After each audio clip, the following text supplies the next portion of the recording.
already I did the code draw on this, and it's just that I think there's that signature Cuban plug,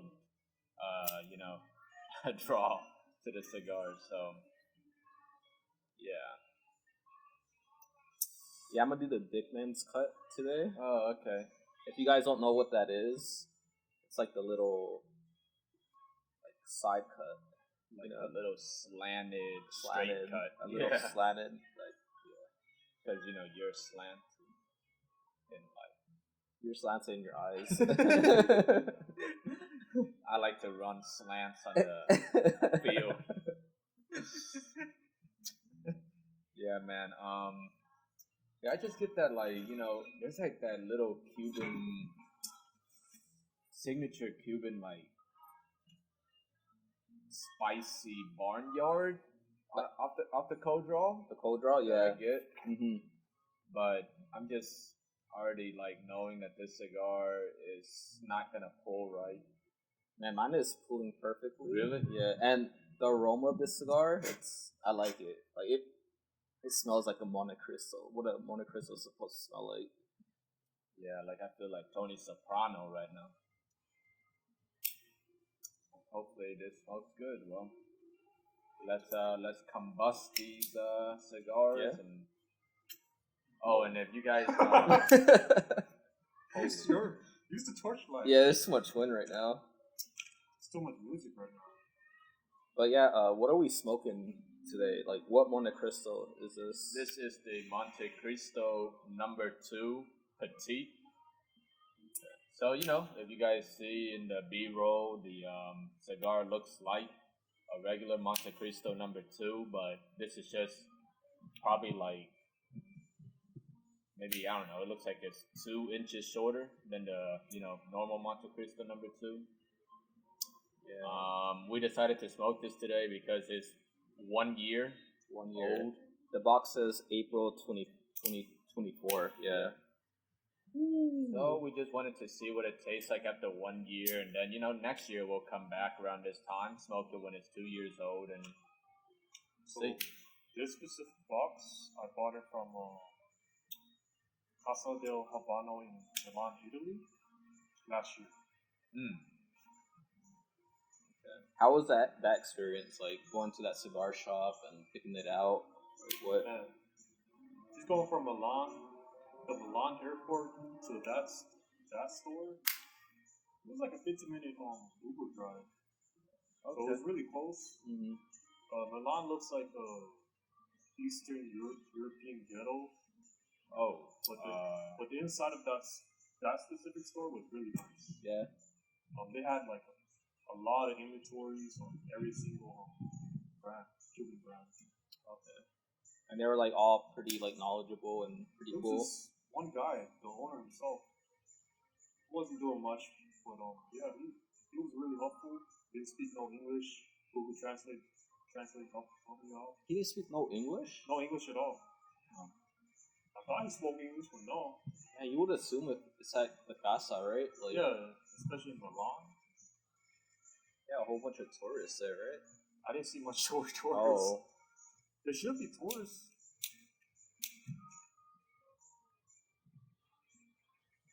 Yeah, this one says, unless y'all mentioned it earlier. Yeah, we did. Okay. Exactly a year. Yeah, the wrapper with this cigar, it's got a nice, light coffee roast color to it. You're right, it is a lot. You can see the veins in this cigar. The wrapper looks as if the leaf was stretched a little and then came back or something.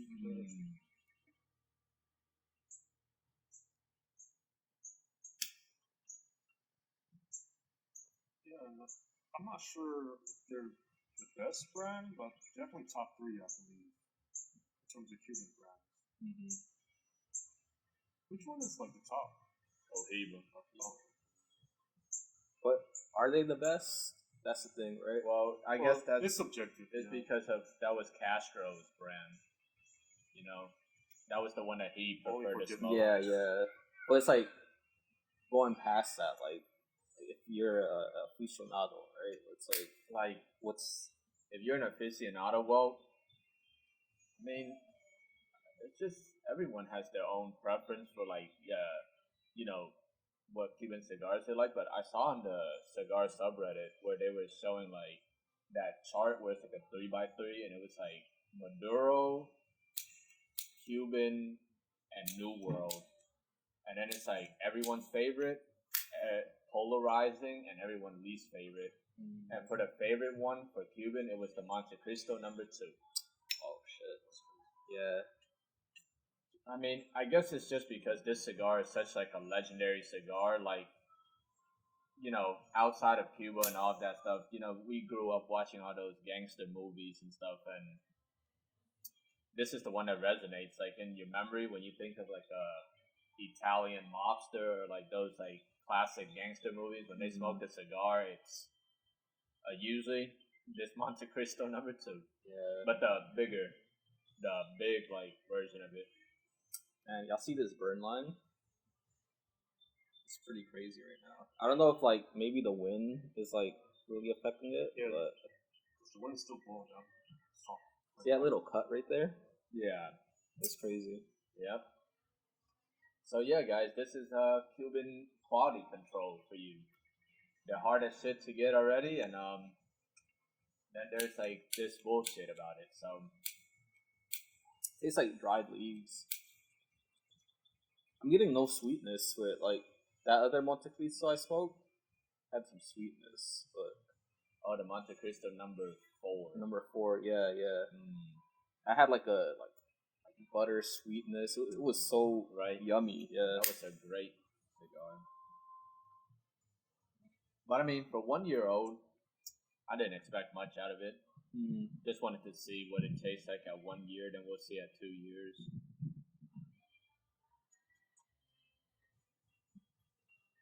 Kind of like it. Tastes like for me, like a almond chocolate bar. I feel like you said, Tony Soprano. I taste like cinnamon for sure on it. I taste chocolate. Yeah, I don't taste chocolate. It's like there's like that floral baking spice. It's like not that like spicy cinnamon, It's like more of like a floral, like cinnamon spice to it.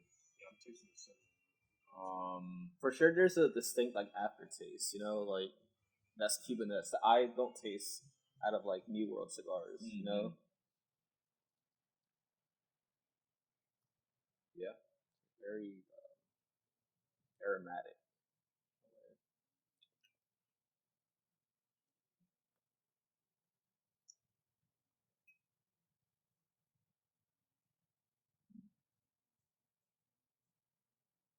For some reason, just maybe because it's 1 year, like, and I have that information, it tastes like green, It tastes, that pseudo like, like you just think like, oh man, the ammonia hasn't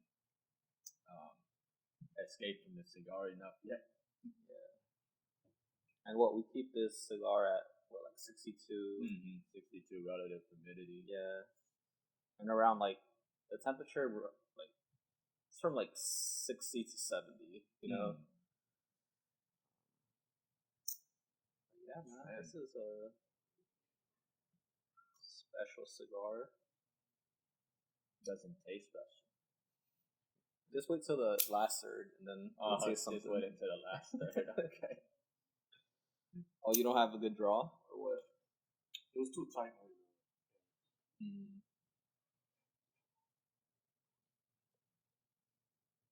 Yeah, I like barely cut it, and it's like really nice draw. Yeah, you got a good one. I mean, mine is alright now that I like poke like holes like with the draw tool. Man, I would hope that every Cuban cigar we smoke, it would prove me wrong, and it would like direct me to that Cuban world, that expensive ass world. But you should be thankful, you know? Like, Yeah. ah, man, still haven't won me over yet. Because we went crazy in the beginning of our cigar journey, right? With Mhm. Cubans, we're like, oh, we gotta Yeah. accumulate, and Yeah. But we thought, like, you know, Cubans, they're just the best. But it's really just the mystique of them more than anything. It's like a pirate school, you know? It's like tough to get for America. Even if it's like not tough to get, going to places like Canada, Mexico, the taxes for tobacco is just way too high. And in Mexico's case, especially for Evos, maybe some of the big ones, Reportedly. even at official schools. Yeah, at those LCDHs in Cancun, and I think, like, where else did they say? Like, Cozumel in Mexico. that's where all the tourists are too. You know, perfect. But talking about taxes, like, have you been seeing like the tariffs on cigars? Like, I've been reading on Half Wheel. It's like there's a list of cigar companies that aren't doing the tariffs, and then the other ones that are raising their prices. I mean, shout out to the ones that aren't raising their prices, but I think eventually they're all gonna cave, right? Yeah, I think I feel like, you know, to sustain, you would have to, right? Or maybe this could be a good move by them if they don't raise the prices. It's a perfect excuse, you know. Yeah, maybe more people will just buy up all their inventory. You know, you could be looking to get rid of all this inventory anyways, you know, and people will just pay whatever price that they keep it at rather than having to pay that, like, premium increase for the tariffs. Yeah. Yeah, politics is really, really volatile right now. A bunch of rich people in political positions have attitudes with each other. It's crazy because they're representing like millions of people.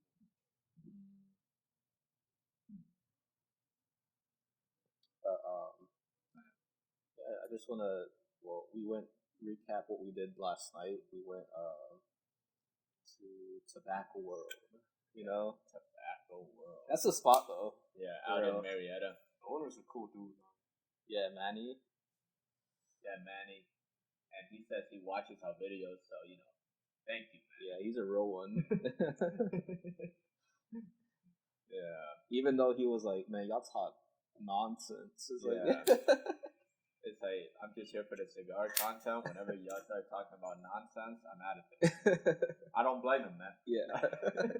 You can't, man. I don't even listen to my own shit, you know? We just post our stuff, and wherever it goes, man. Whoever watches it, watches it. This is just like kind of like a time capsule for us, to be honest. Like 5 years from now, we're gonna watch our first episode and be like, "What are we talking about?" Like, wait, that happened? By the way, man, Mr. Yo-Yo, the drunk guy's supposed to be here, but he's a little late. He'll be here later. I don't think so. But yeah, I smoked at the cigar lounge, the Oscar, you know, Toro size. Yeah. That was a alright cigar. I had a lot of burn issues, you know. Yeah, I mean, I remember just like when I smoked that Robusto version, you remember the whole freaking wrapper came off of it? So maybe if I didn't have burn issues, it would be a completely different cigar. Yeah.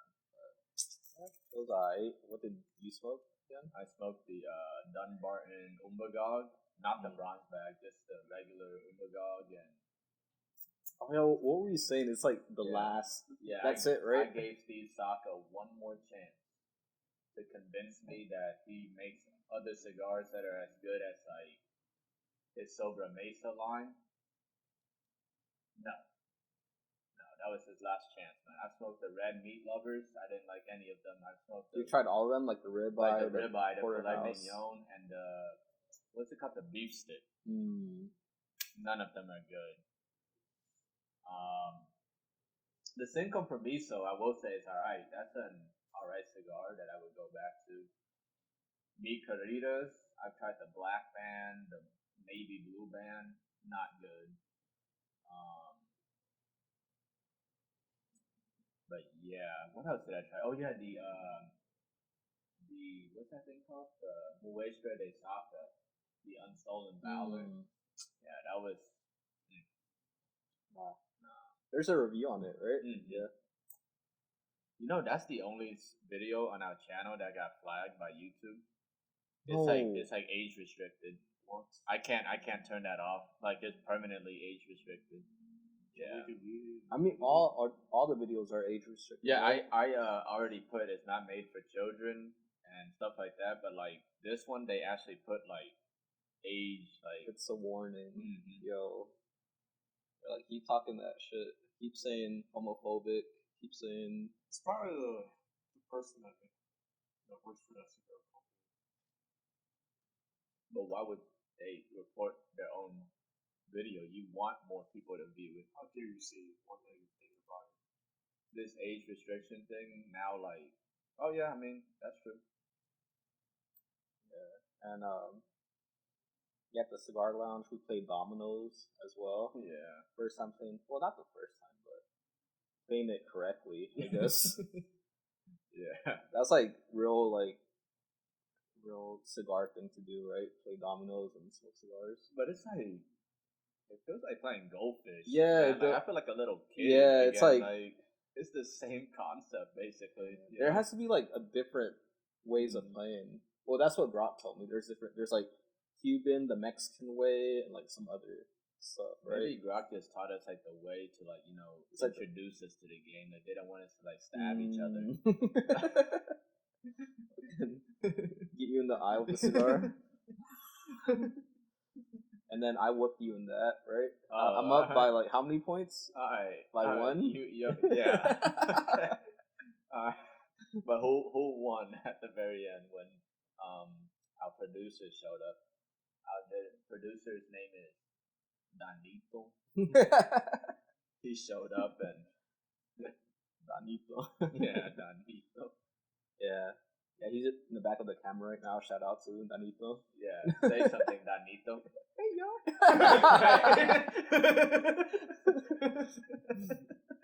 Fucking ventriloquist here. And then after we left the cigar lounge, oh yeah, we watched the playoffs game there, the Nuggets and Clippers game 7. Once again, James Harden disappeared when his team needs him the most. I think he joined the other team because his buddy Westbrook was there. Go ahead. Go ahead. I'm not gonna do that. His gang buddy. You see how they always do the crip handshake with each other. There was a clip where like Westbrook was trash talking someone on the Clippers, and Harden like shoved his own teammate. Like, he said, "Hey, you might be my teammate, but that's my boy right there, man." Damn. That's a real. Let's see what else. Oh yeah, afterwards we went and ate pizza. First time eating that type of pizza. What y'all think about it? What was it called? Mr. 01 Extraordinary. Respect to the manager, letting us eat. Yeah, bro, we got there and the lady's like, what she say? Yeah, like, it was so weird. Like the flow of the conversation. I wish she had started with like, "Oh, we stopped seating at 10 p.m." But what she did was she started with like, "Oh, our dining area is full right now, and there's a wait time, but takeout is always open, and takeout is like less than 30 minutes. You guys can take it out." Then I like followed up with her and I asked the question like, "Okay, we ordered takeout and a table does open up. Can we sit down and like just eat the pizza here?" And she's like, "Oh no, we don't do that because when you sit down at the table, you have to order when you sit down."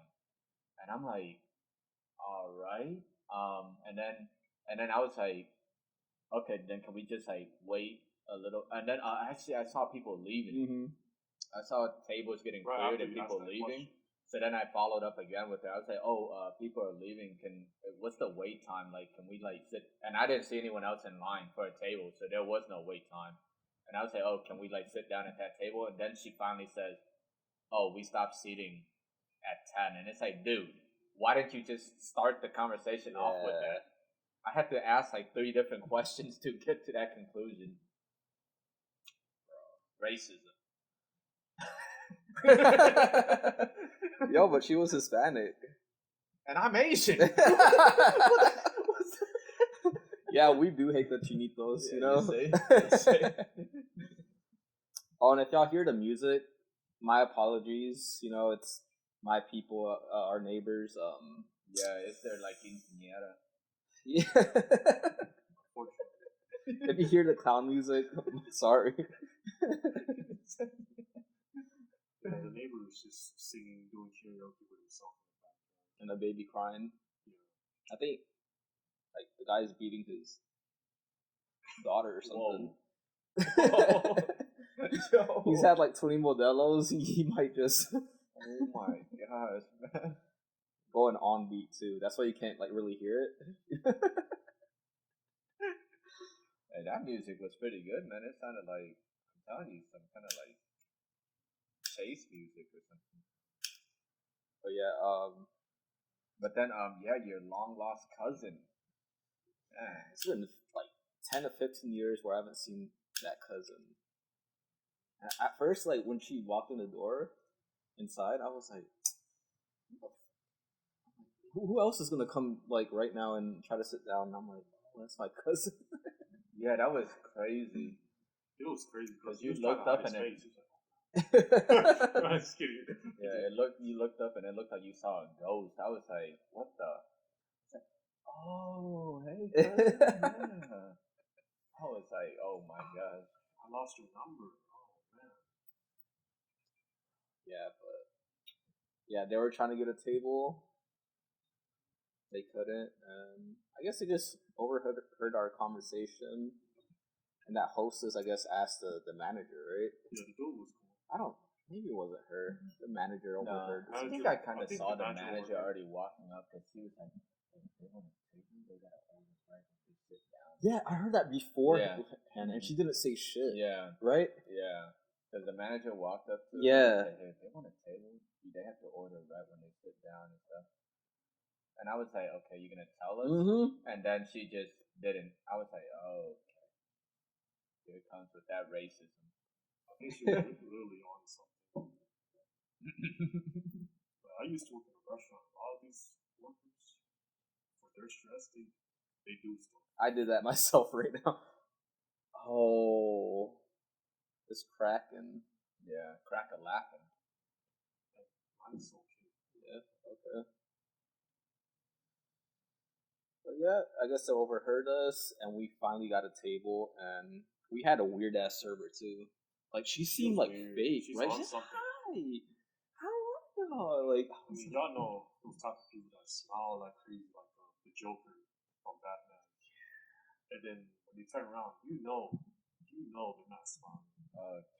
They're probably still angry or something. Something's going on. No server goes up smiling like crazy, super hyper. Hey, can I take your order? Blah blah blah. Oh, I thought they'd close seating after 10. Blah blah blah. I'm like, come on. but yeah, this pizza was like the crust was unique. It was like It was star different. I'll shaped, say right? that. It was different. And it had like it was stuffed with like ricotta, right? Bro, but it would be so much better if they put the ricotta and they put like garlic oil and like I don't know something else, a little something else, right? I wish, right? Yeah, that would be perfect. Because the ricotta by itself, it just got kind of tiring. Like eating a whole pizza, and like you guys imagine basically it looks like the shape of a pizza, but the crust part was like a puff, and inside the puff they would put like ricotta cheese. And yeah, like the first 2 slices it was good, but then after that, whenever I got to the crust, I was like, damn, here we go. But the beginning of the pizza, like the actual part before the crust, I think it was pretty good. Like the dough was just, it was thin, but it wasn't like crunchy or, like burnt, It was like nice and still like kind of doughy, but thin. I think it was Pretty catered nice. towards like higher class people with different taste buds because I know my taste buds are different. I prefer pieces in New York, and it's so good. So much flavor, so much stuff on the pizza. Our neighbor is like jamming with something right now. I think it's Mexican Michael Jackson. Next, No, beat it. But in Spanish. beat it. Then I have to do a lot of like noise reduction when I edit this video. That's crazy. I think I just got done beating his kid. Because you don't hear the kid anymore. Like, what would you actually do if you heard like a guy beating like a little baby or something? Like, would you walk over and be like, "Hey, no, just mind your own business"? I'm one of those people that mind their own Yeah, business. because I want them to do the same. I want them to do the same when I'm beating my kid. Oh my god. That video. Jesus. Yeah. When he smashes the controller in his face, you know? You're crazy, man.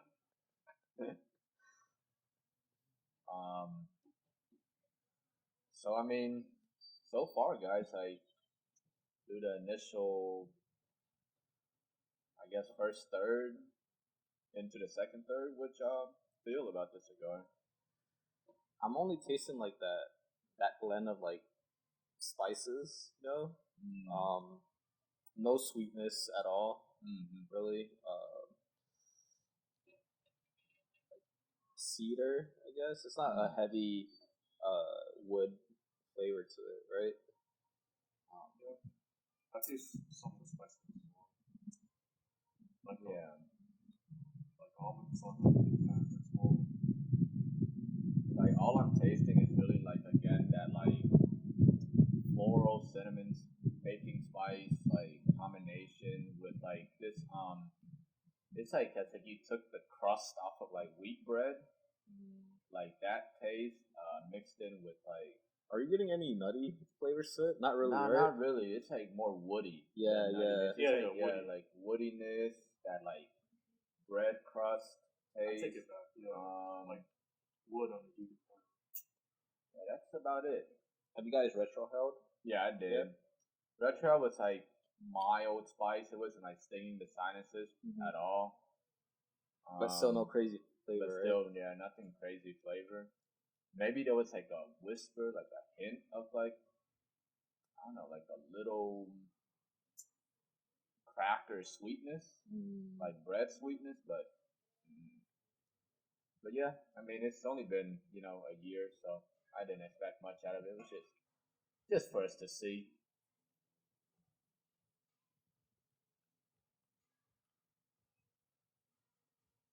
Yeah, I feel like Tony Soprano inside his office, that office behind the Italian restaurant. The butcher shop? Yeah. Wait, hold on, let's reset real quick. 0. You know, Action.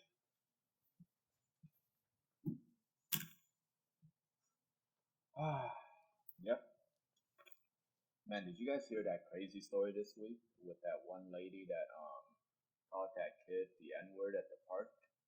Like, Yeah, I saw. and then she was getting death threats, and then she started a GoFundMe saying like, "Oh, I'm getting threats because of this video, so you guys need to help me relocate and stuff." And at first, she started it, and it was only like she was asking for like $20,000 or $25,000. Then with the overwhelming support, like she bumped it up to like $1 million. Yeah. Yeah, and like she raised like I think last time I checked, I think it was like $500,000. what the? People were like, "Yeah, you just called him, what he is, and freedom of speech shouldn't be like, you can't just stop someone from using a word and stuff like that." And I was like, "What the fuck?" Can I see the GoFundMe? I'm gonna support it.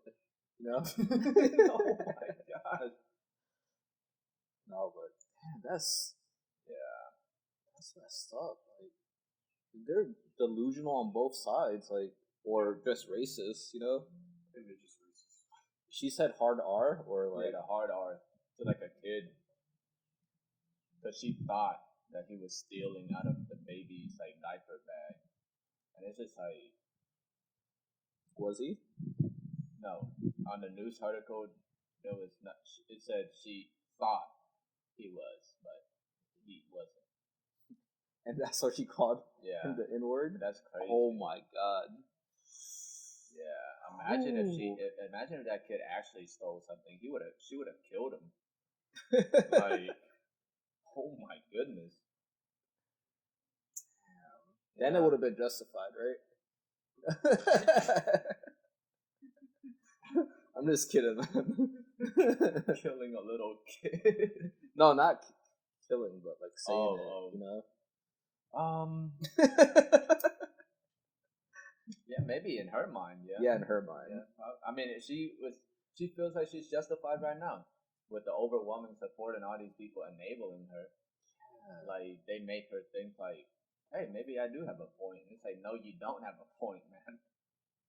But yeah, welcome to America, everyone. It's like that small percentage of like racism that's still in white people that came out and supported her, you know? There's like some people still have like 5% from like from their history, from their bloodline. 5%.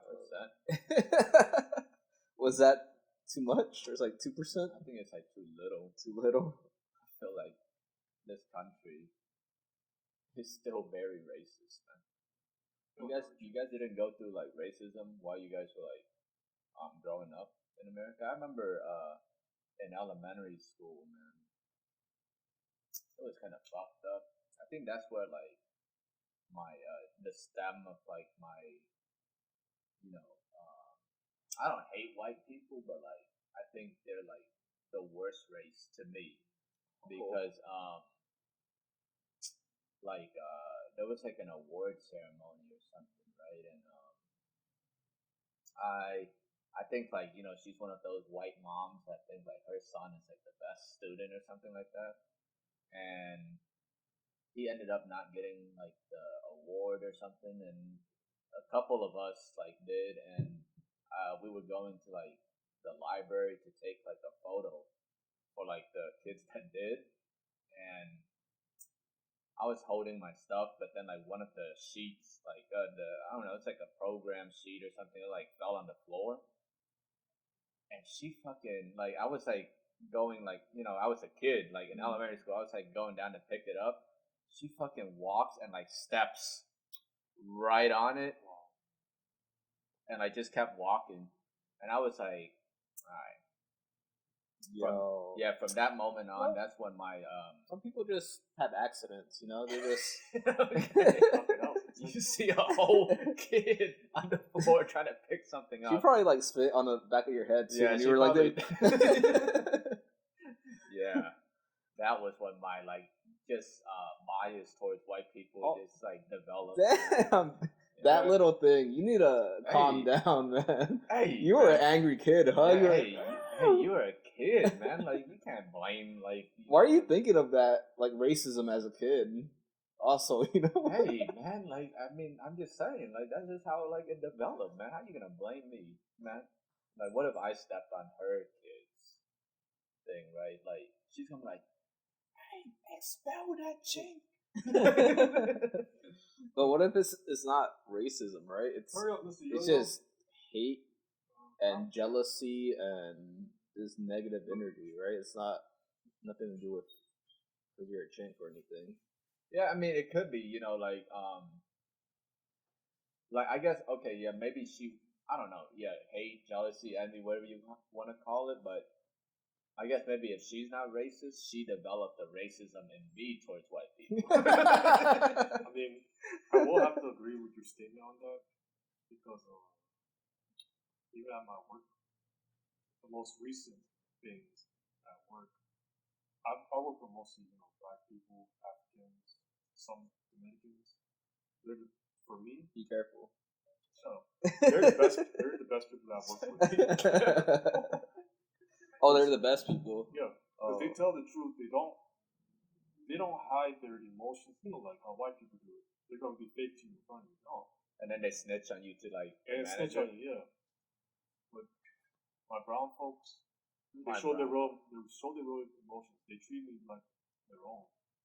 And they told me the stories about, okay, in the current aviation company I'm in, I can't say which one, but I will say, like, they started in, some of them started in the 90s, some way before.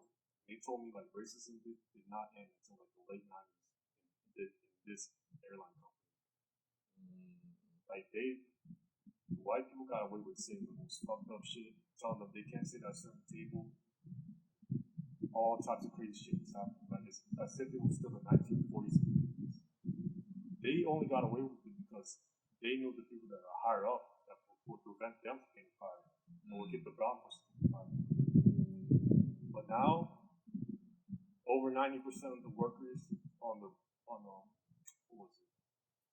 ramp are basically black folks. It used to be like mostly white people. Do you think it's because of DEI now? No, I think it's because they told me in the past the city of Atlanta started suing this airline company at the Atlanta airport, saying, how come this is considered the city of Atlanta and there's barely any black folks working here, and you guys pick and choose a certain race to work here, but there's people that are qualified to work for this as a career. So I think city of Atlanta sued, and they won the lawsuit, and they forced the company to like actually start hiring, African Americans in every department. Which I'm glad, because I wouldn't be hired if they weren't in those positions. Yeah. So that's just the most. So you're pro DEI then, you know?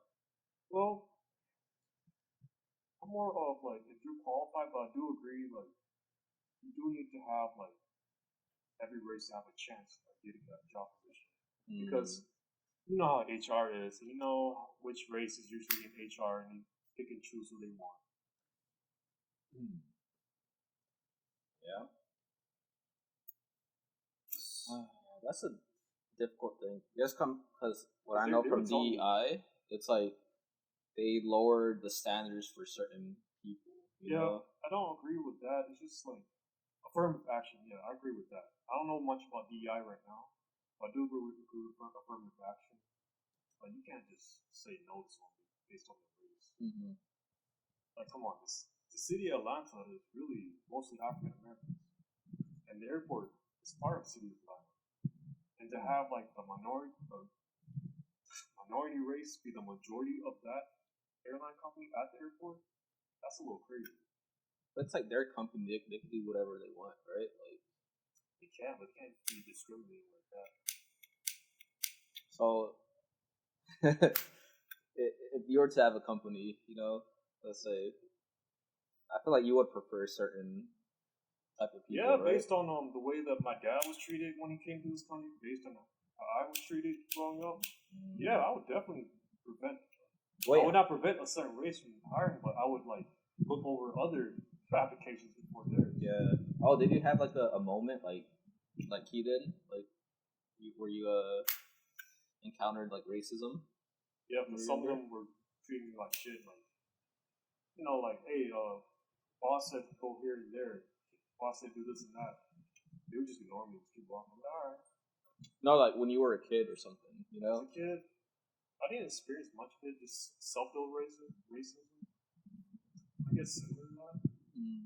But I grew up with mostly black people. Yeah, that's what I'm saying. Like, you grew up like in Atlanta, right? So it's like you didn't experience. It's just the super ghetto ones. We're just saying this typical ching chong shit. Yeah. But then I got like the.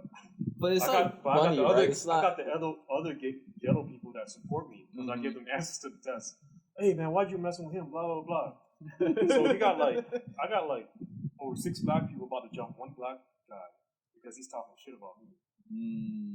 Like, I wasn't in the gang, but they accepted me. So you were like conflicted. You're like, damn, I don't know if I hate black people or if I like black people. I still support black people because they were the other ghetto black people were willing to jump that black guy because they know that they need me for the test answers.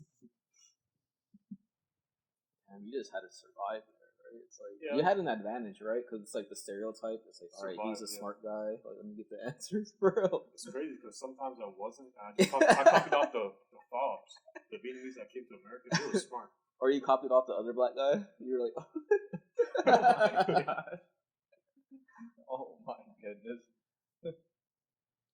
What about? I mean, did you What about you as experience any Hispanic like American? racism as a kid? Like, as a kid, no, but I remember my freshman year in Tucker, it was like second day of school or like third day of school. I was just walking in the, outside, like it's like the bridge area, and then some black guy just tells me, "Go back to your fucking country." And I was like a small ass fucking kid. I was like, "What?" Like, go back to your fucking country, and I just kept walking. I'm like, this guy's like 6 feet tall. I mean, what if he was like talking to somebody else? No, he was looking at me, man. It's like you're the only one, and then you're like looking around. It's like you. It's not me. I was born here.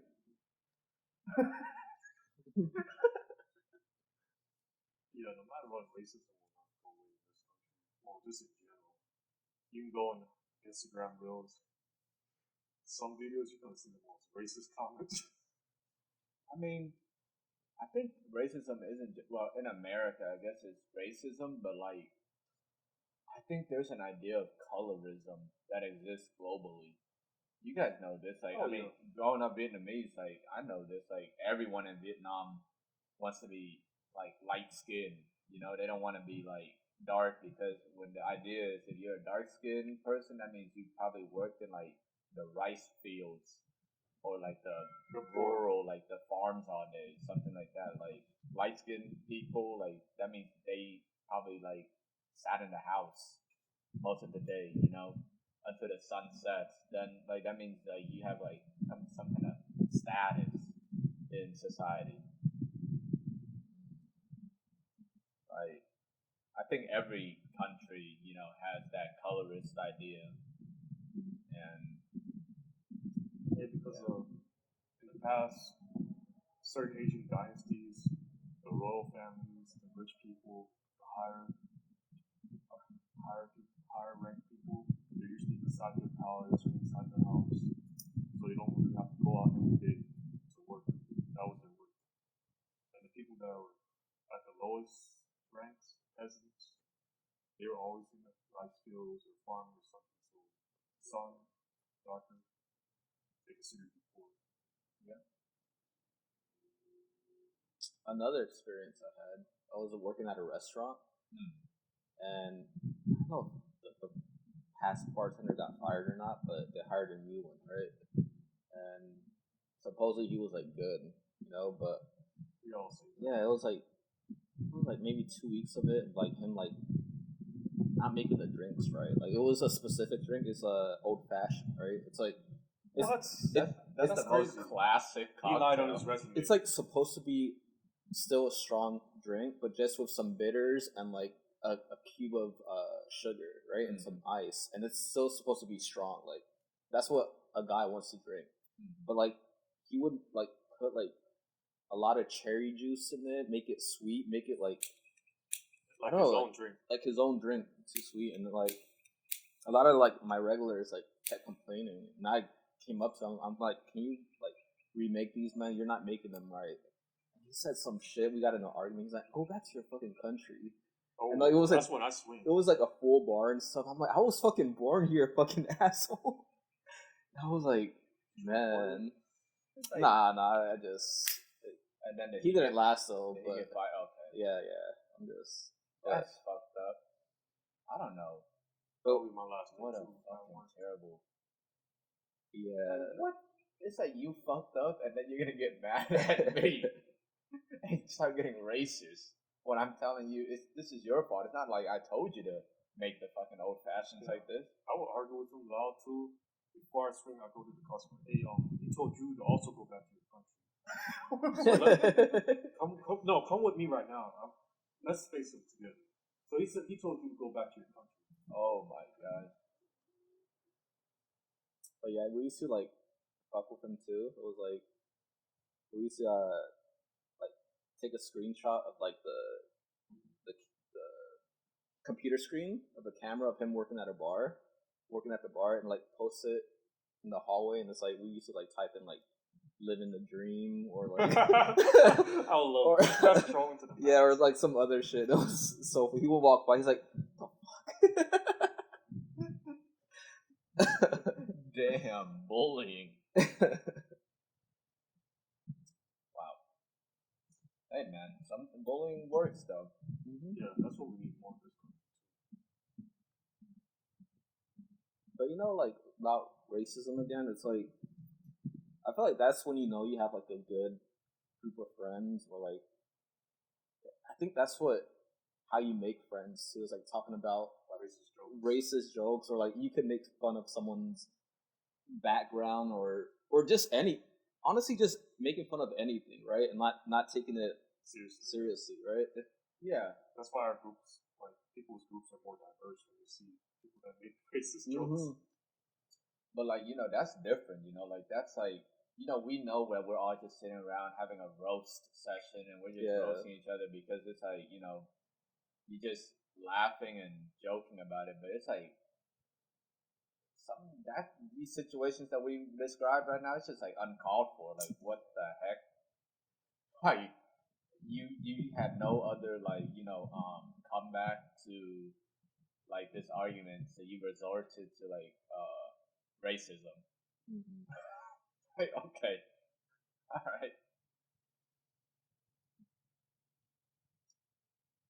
But yeah, as far as this color of the cigar, nah. But like, how are the cigars? You know, like it finally started to develop a little bit towards the final third. Like it has more of this like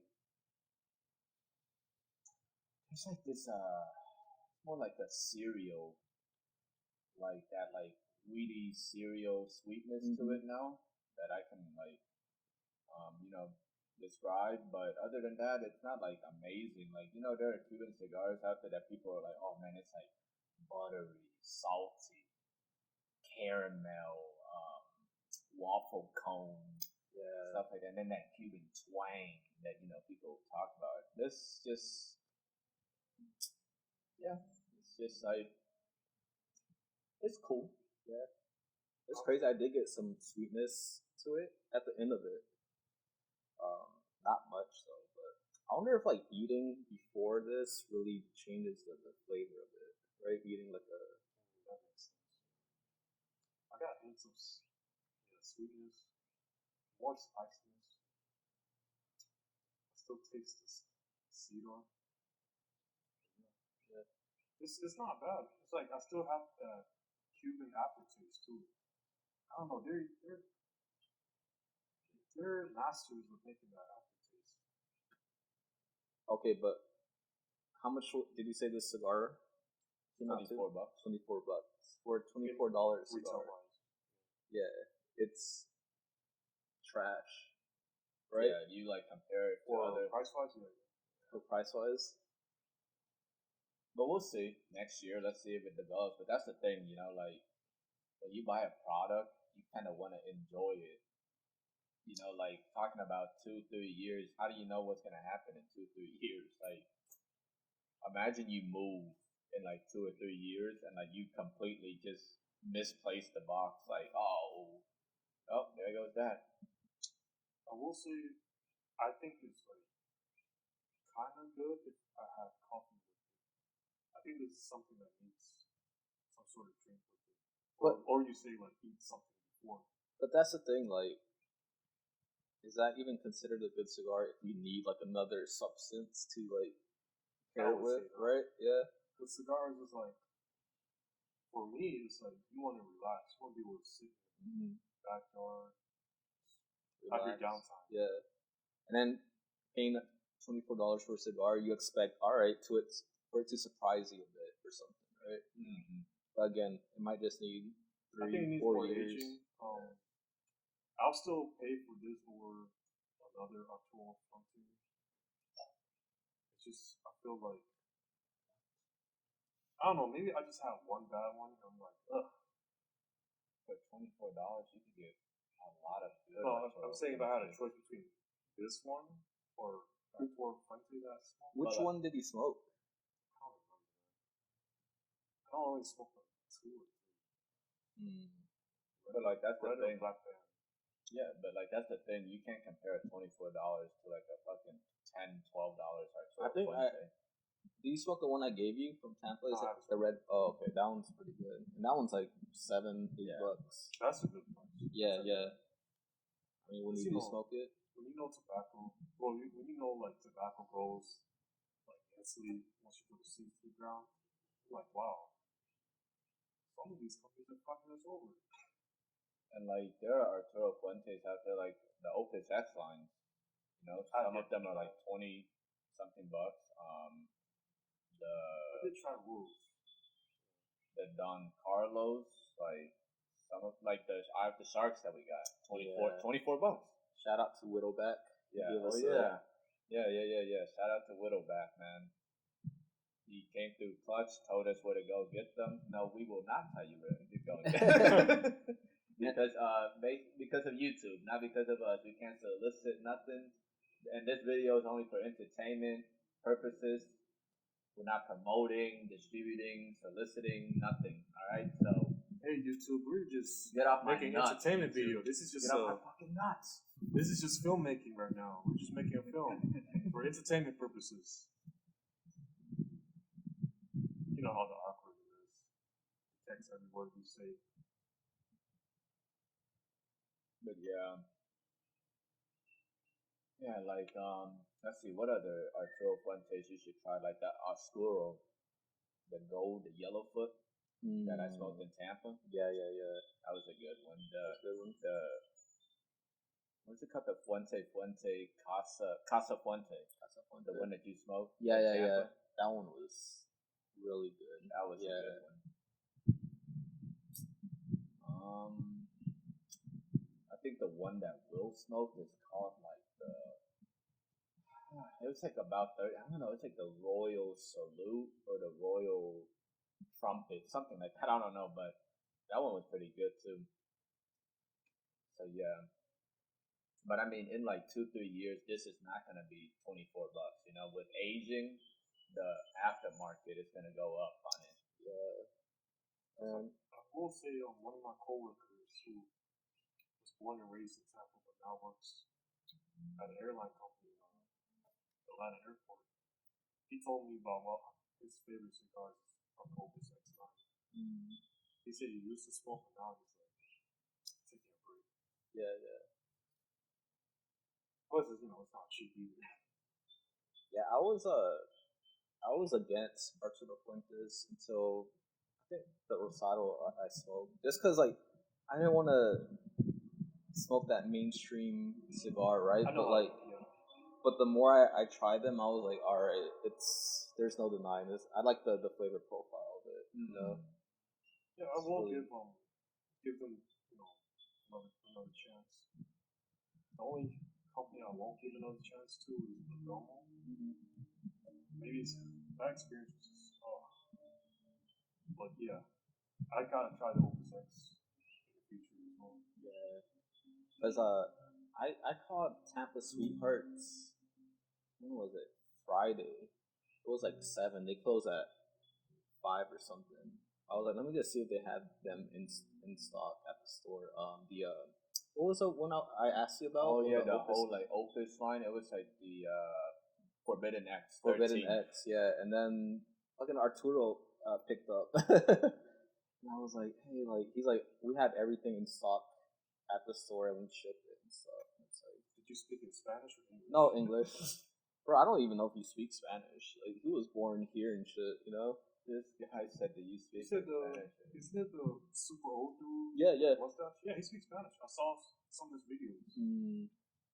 The super old dude. No. It's like his. One of his relatives. Yeah.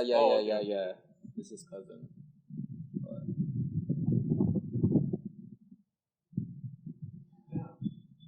Yeah, I guess the older gentleman is more like a mascot and marketing. Mascot. Yeah, because I see his face everywhere. I'm like, damn. This cigar world, I keep seeing your face. Ooh. I don't want any more pictures of Spider-Man. Go away. mascot is crazy. Yeah, that is crazy. But again, for $24, okay, the flavor is not there. Draw issues. Yep. Burn issues. Construction issues, like can crack all throughout the cigar. Man. Yeah, I I can't definitely think smoke it it is anymore aged. right now, you know? Like, it just started getting good. Just now. And that's sad.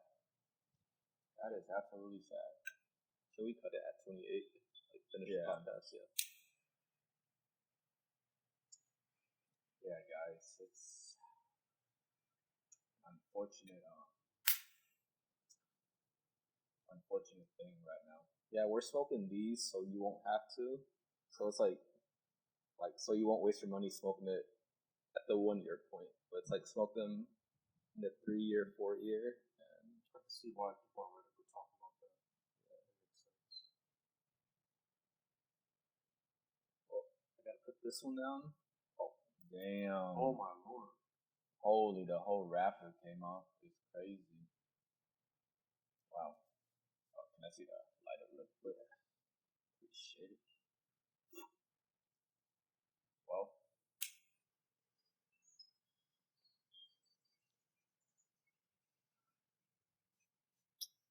This is absolutely bad. Yeah, guys. This is gonna transition to the podcast, or what? Or should we do like a standalone, just cigar podcast right now, and then we could release the other one as a separate video too? Yeah, we can do that.